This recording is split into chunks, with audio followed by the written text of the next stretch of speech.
Okay, everyone, we're about to wrap this semester up, so it's flown by. Summer semesters generally do. Uh, what I want to do is make a couple announcements first. One is to remind you that your movie assignment is due this Wednesday for full credit. Please follow the instructions. Send it to me via your email, and there are no exceptions. So if you miss the opportunity, I think you have 1 or 2 more days to get it in for partial credit, and after that it can unfortunately drop your letter grade significantly. All right, let's start moving towards the final chapter. I think I mentioned it to you before. Uh, what I'm going to do is make the final exam only from chapter 13. I won't do a comprehensive exam. So I think there's enough good information in this chapter to fill up our time. So hopefully you got your PowerPoint ready. Adolescent Problems, chapter 13. And the chapter starts on 435, but the actual material that I'm going to start with is on 436. So that's where we are. And just a quick overview of the chapter as you prepare for the final exam, which will be the same as the other tests, no different, 50 questions. It has the same weight as all the other tests. The introduction part is just a general statement of maladaptive behaviors, and I'll go into a little more detail about that in just a second, and the causes, and then the treatment. And then after that, the author divides the chapter up into major sections. The first major section of maladaptive behavior will be on substance abuse, including alcohol and other drugs. And then it'll go into a section of maladaptive behaviors regarding juvenile delinquency and the different levels of that.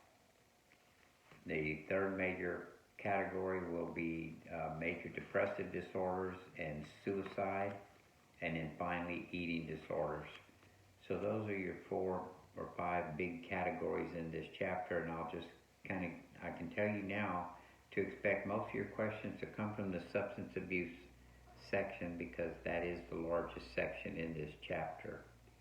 Now, going back to the term maladaptive.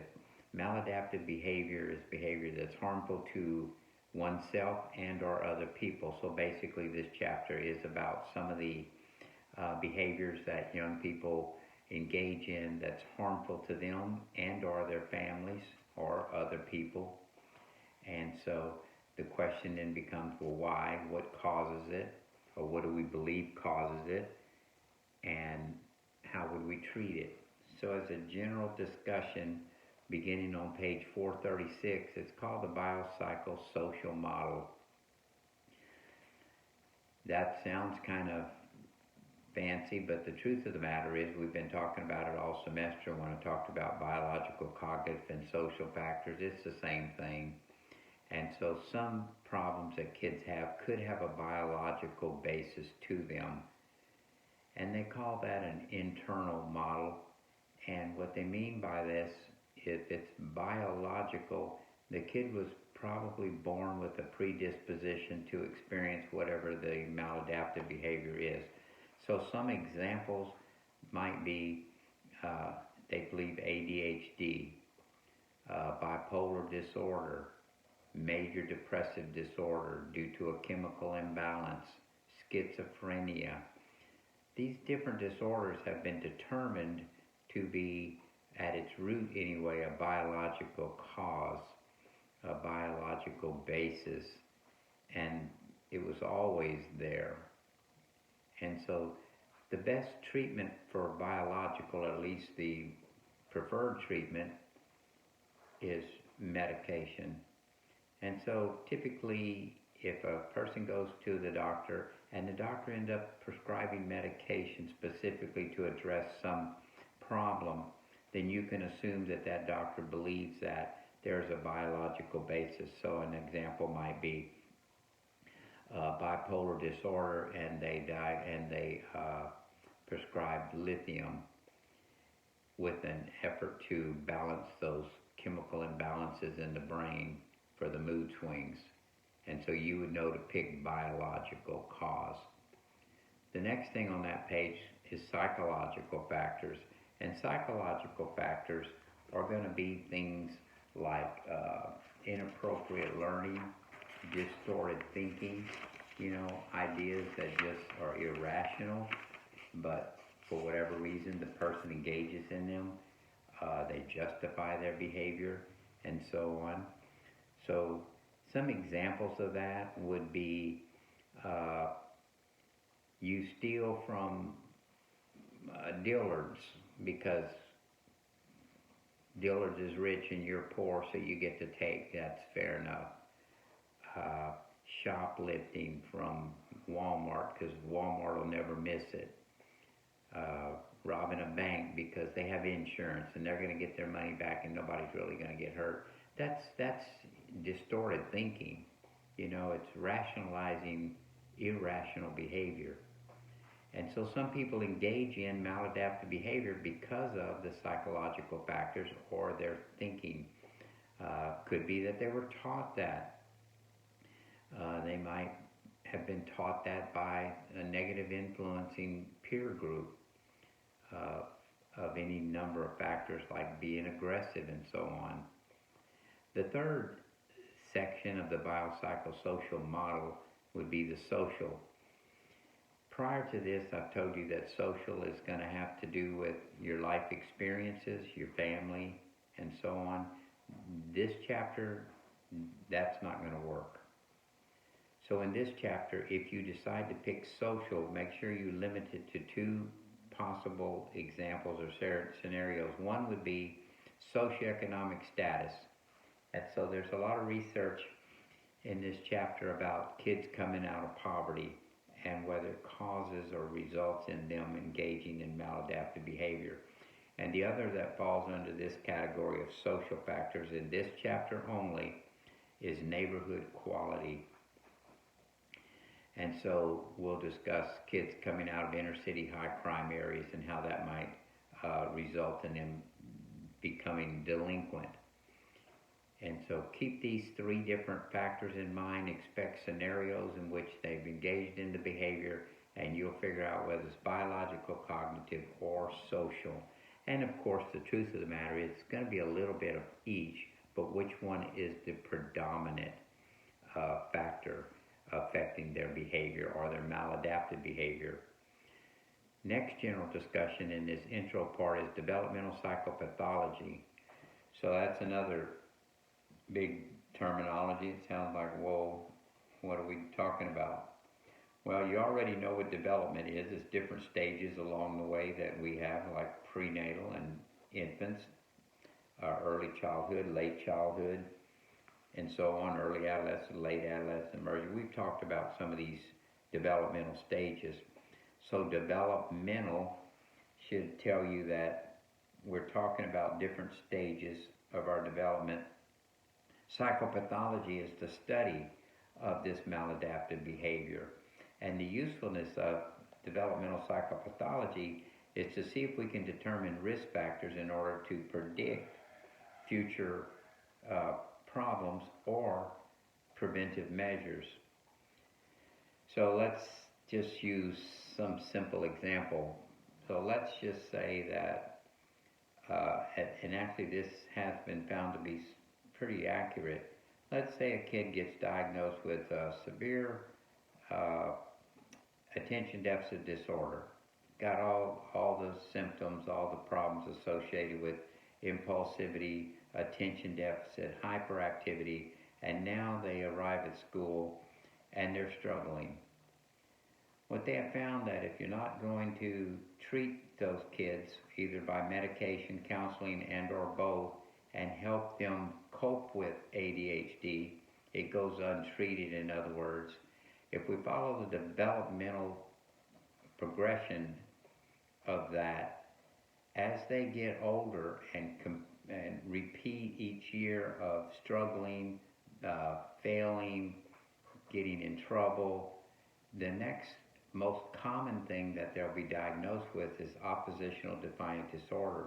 We see that pattern occurring at the facility that I run currently here at Boys Village. Well, oppositional defiant disorder is just failure to do the things you're supposed to do. You don't want to listen. You're defiant. You're argumentative. You're angry young person, but you haven't necessarily branched out into illegal behavior. You're just getting sent out of class a lot, disrespectful to the teacher and or parents and so on. If that goes untreated, according to the developmental psychopathology approach in this particular example, what comes next generally is conduct disorder, and I'll cover conduct disorder later in the chapter, but just generally speaking, it's a persistent pattern of behavior in which you violate the rights of other people, and so over some period of time, you're beginning to break the law and victimizing other people. If that doesn't get treated, which facilities like ours here, that's specifically what we address, is mostly conduct disorder and oppositional defiant disorder. It can continue into adulthood, and if it does, then it gets a diagnosis of antisocial personality disorder. Now, my point of all that is to say we started off with a simple and common disorder of attention deficit disorder, but untreated, we now know that we can predict that if we don't intervene early in a preventive stage, then we're liable to be dealing with some very serious behaviors later on in life. And that's really all developmental psychopathology does, and that's what's helpful about it. Now, there's another part on page 438, and again, I'm watching my PowerPoints here. Under that, where you see problems can be categorized, and so that information is on 438. And so the way they categorize the way these young people are acting out this maladaptive behavior is either internalizing or externalizing. So all they really mean here, the first part that I told you about, the biopsychosocial, we're looking at the cause, whether it's biological, cognitive, or social, whether it comes from internal or whether it's external. Psychological and social, obviously, are social or external factors. But when you look at developmental psychopathology, they're not talking about cause, they're talking about response. They're talking about how the kids act out when they have these problems. So internalizing kids are kids who tend to hold in whatever's troubling them. They think about it a lot. They ruminate. They play it over and over. They may brood about it. And if it's not dealt with, they're gonna get it out, but probably be passive aggressive. So they may be angry at a teacher during school, but never say anything to the teacher, but they may go out and key the teacher's car, and the teacher wouldn't know it was that kid, because they've held this in. They didn't reveal their anger or frustration with the teacher. And that would be internalizing. People who use an internalizing coping strategy, which we're basically talking about, are people who tend to move towards depression because they really don't deal with the problem, and they think about it a lot. Now, an externalizing problem or behavior with these kids would be what we call overt. It's in your face. You're going to know they're upset with you. They're going to let you know very quickly. It's going to be rather explosive, could be. Some people call it intermittent explosive disorder, where they're going to yell at someone, hit something, hit someone, curse someone out. A student might throw a desk over and storm out of the room, and that would be an example of an externalizing factor in the way they're handling whatever their problems are. The obvious thing here is that you're going to know they're upset. They're not going to hide it from you. And so what happens with these kids, they tend to get in trouble for more often because they're not really hiding what they're doing. And so then they get sent to the office, or the charges are filed against them for destruction of property or whatever they did. And so they end up in the judicial system quite a bit more. Now let me say this, another good test-taking tip. if you have to choose by gender, I would pick females more likely to engage in internalizing, and males are far more likely to engage in externalizing behavior. And so we'll look at that in the chapter on delinquency in a little more detail. But always remember that it could be, the difference simply could be by gender and how they act out their problems. I'm now going to socioeconomic status as I'm looking at the PowerPoint. And basically, you have to be careful with this one because maybe underline the word generally. It says lower socioeconomic status kids generally have more problems than other kids. Well, I want to be careful to say because someone is growing up in poverty doesn't mean they're going to have maladaptive behavior. What this is saying is they're higher risk, and it's more likely that they could get into trouble behavior because there's trouble all around them. It's in their neighborhood. They don't have the resources other people have. Let's say a kid comes from a fairly wealthy family and does something wrong. Well, the family's going to get an attorney, and they're going to go to court, and they're going to tell the judge that, hey, Your Honor, we don't want this on his record. We'll get help for him. We're going to get him to counseling and send him to a boarding school. That could very likely be the end of that. And so you're not going to see his problematic behavior resurface in the court system under juvenile delinquency. Whereas some of these kids coming out of poverty, they don't have those resources, and they go to court, and they go to detention, and they go to group homes and facilities. And so it becomes more obvious that those kids are at greater risk of not only getting in trouble, but having a difficult time of getting out of the trouble. So just keep that in mind as we move through this chapter. What I'm going to do is starting on page 440, so this is one of those times I'm going to tell you don't worry about this, and that is this section on stress and coping, starting on 440.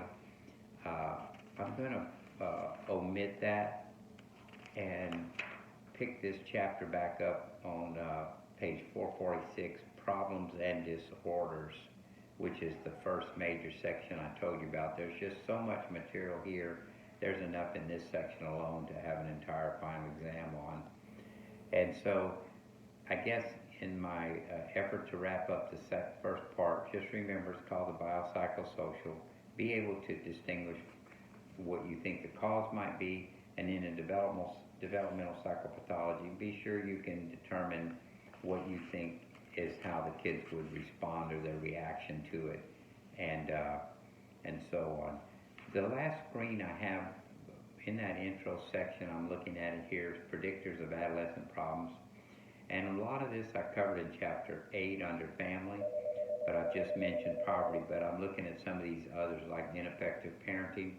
So you can expect kids that come from authoritarian homes, neglectful homes, homes where there's abuse, that these kids are at high risk. That's what predictors mean. They're high risk of being maladaptive and engaging in risky behaviors. Mental disorders, you're going to always look at the mental history of the family, and so it would be highly likely in a developmental psychopathology if a parent or both parents had major depressive disorder due to a chemical imbalance, then you're looking at a biological model that the kid would be at high risk of also experiencing that same disorder. And separated, divorce. I talked about all these things in chapter 8, dysfunctional families and so on. So there's so many factors that could attribute to a kid's behavior, but again, generally speaking, it's not a guarantee, right? These kids are quite resilient, and some kids just maneuver through these things better than others. But that's just the foundation of where we're headed. So section 2 on drug use, and it also covers alcohol use. I'm just going to get this part in this video. I'll be very quick here. Let me just say that there's some discussion as to the trends in drug use and why do kids do drugs. I mean, everybody knows there's nothing good to come from it.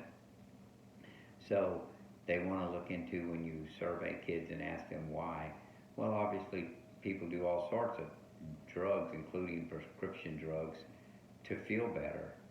And so if they're stressed out, they want something to help calm them down. If they're suffering from anxiety, if they're not sleeping, they want something. If you have a stomach ache, a headache. So there's all sorts of reasons people do drugs or use drugs, but one is to feel better.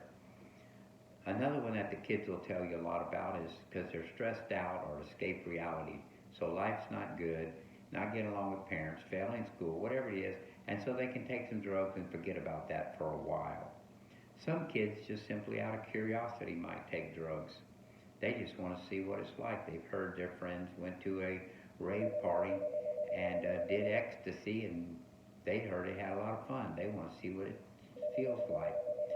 But probably the most common in this chapter that you could certainly count on is peer influence.